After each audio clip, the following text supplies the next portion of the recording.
I'm Anne Francis, and I did 2 Twilight Zones. I did one called Jess-Belle, and the other one was called After Hours. The mannequin. Rod Serling was a fantastic man. He had a great sense of humor. He was on the set most of the time. I used to run into him at the Westwood Ho in the market, and we'd chat. But you know, that man, God bless him, he had a cigarette in his hand or his mouth almost all the time. Unfortunately, cigarettes were very, very in those days, and that's what did him in, unfortunately. We lost him much too soon. I didn't meet Rod before I did the show, but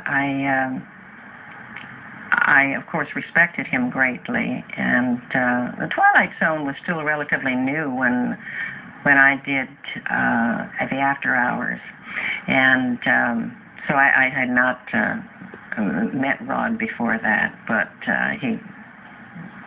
he was a down-to-earth, wonderful, brilliant man. Jess-Belle, well, we had good actors on that show too, and again, I don't know.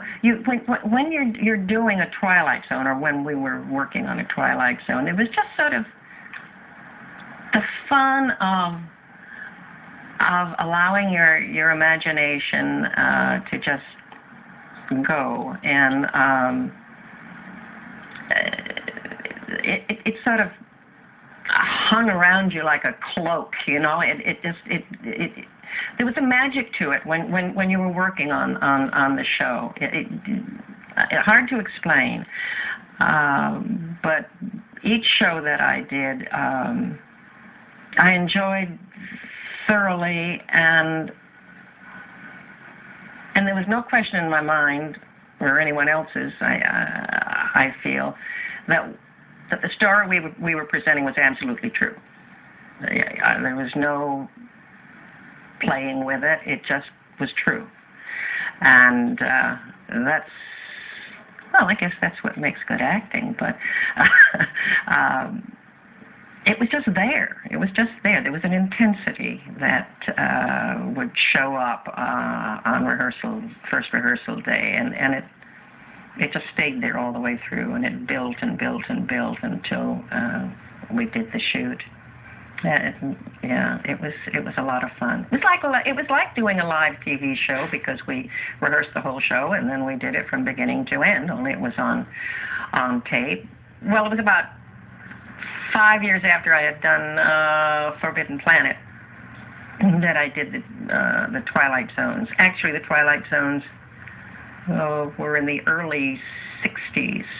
And I think the first one was probably 59 or 60, and the second one was after my older daughter was born, and that would have been probably, 62, I think.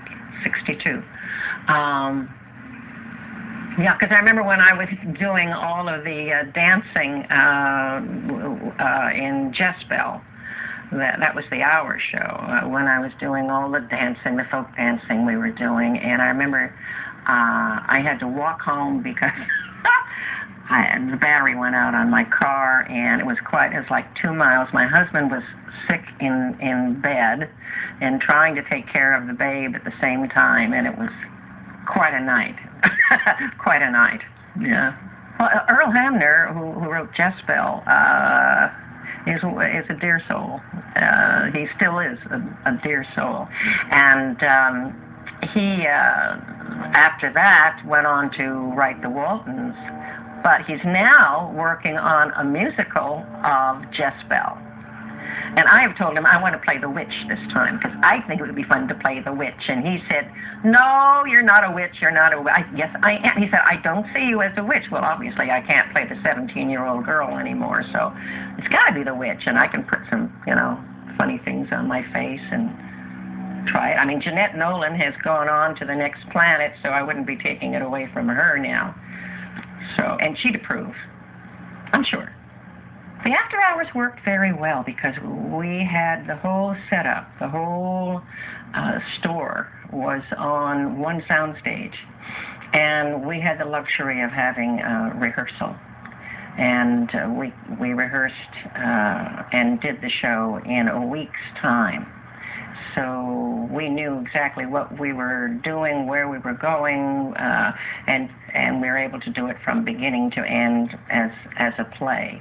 And that's the way they like to work, and it was wonderful for the actors as well. And I think that it showed in the shows. But of course, all the people that they had were extremely professional, and they had wonderful product. I mean, they had great writers besides Rod. But Rod wrote the After Hours, and it was a fun experience. It really was, to be on this huge dark sound stage with the eerie lighting.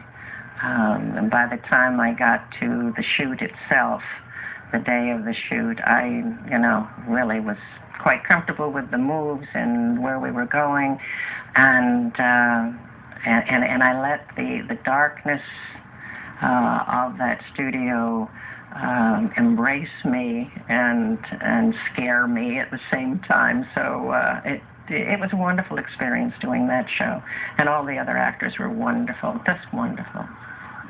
I think the Twilight Zone has lasted for over 40 years. Usually on Thanksgiving is when it's run here in California, but I think there are other holidays that it may be run in other parts of the country. It touches everyone. It touches the imagination of each of us. It pulls us in quickly, and we agree to imagine with these people who are going through their particular predicament. Aside from I Love Lucy, probably the Twilight Zone is the most rerun show of all TV industry. People still love it today, and I think it will continue because it strikes at the imagination and at the fear centers that every one of us has. And as long as there are human beings with emotions, the Twilight Zone is, I think, going to continue going. Maybe my grandson and great-grandson will be watching it on Thanksgiving Day. That'd be fun.